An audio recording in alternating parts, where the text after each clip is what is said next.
Welcome to iJumpTV. I'm Simon. How's 2010 treating you so far?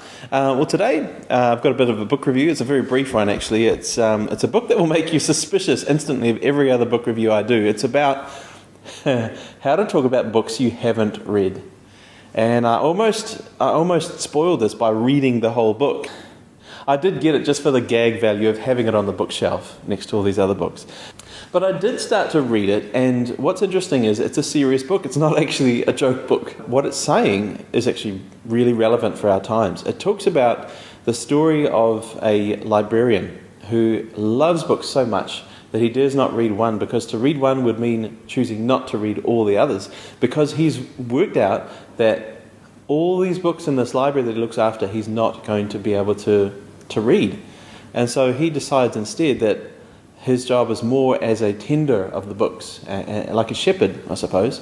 And so he gets to know the contents and he gets to know the subject matter of all the books without actually reading them through.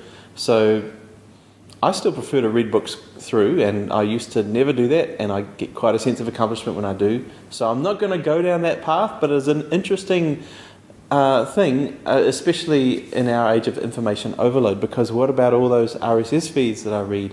What about all those people that I follow on Twitter? I can't possibly. And what this book did, it didn't teach me how to talk about books that I haven't read, because I didn't finish it.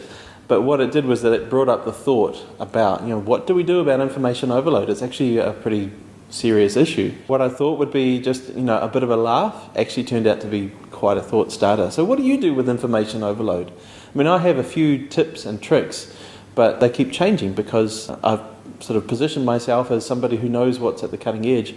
To be at the cutting edge, you need to keep on moving.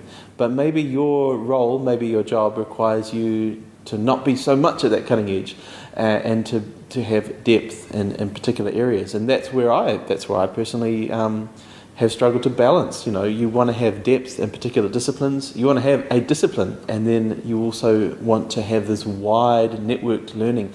Another book that's quite interesting about that subject is 5 Minds for the Future by Howard Gardner. Very interesting, and he points out the need for a discipline, which is something that used to be very common, academic disciplines, that sort of thing, but there are more and more jobs coming up that are slashies.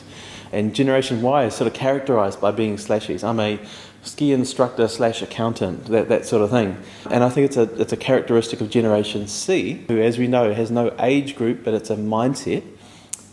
But it's challenging because the world's challenges that we have still needs discipline, still needs people who are very deep. So yeah, I quite recommend both of these books. How to Talk About Books You Haven't Read by Pierre Bayard, and 5 Minds for the Future by Howard Gardner.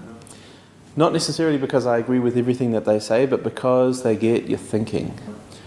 Going back to the discipline kind of thing, probably where it's coming to is what's called a T-shaped person, where you have a depth in one discipline or more, but it does take a long time to get proficient in a particular discipline.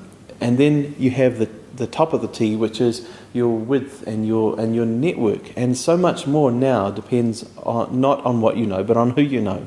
Maybe that's always been the case, but now that is so much more. And the great thing is, social media gives you a chance to leverage that.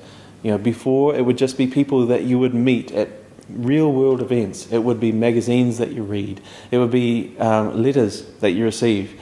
Now, through email, through sharing, through social bookmarking, through social networking, you're more likely to come across things that you never expected to find because of a friend.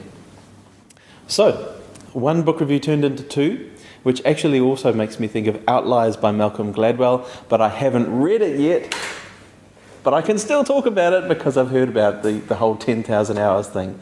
Anyway, so there we go. 3 book reviews for the price of 1, which is a quite generous free. So this is iJumpTV. This is brought to you by Sci Social Media Consultancy.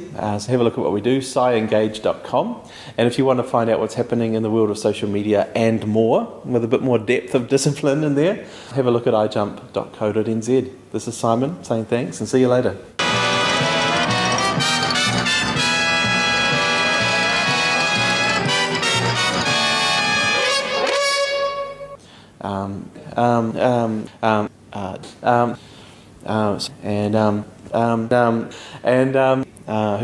and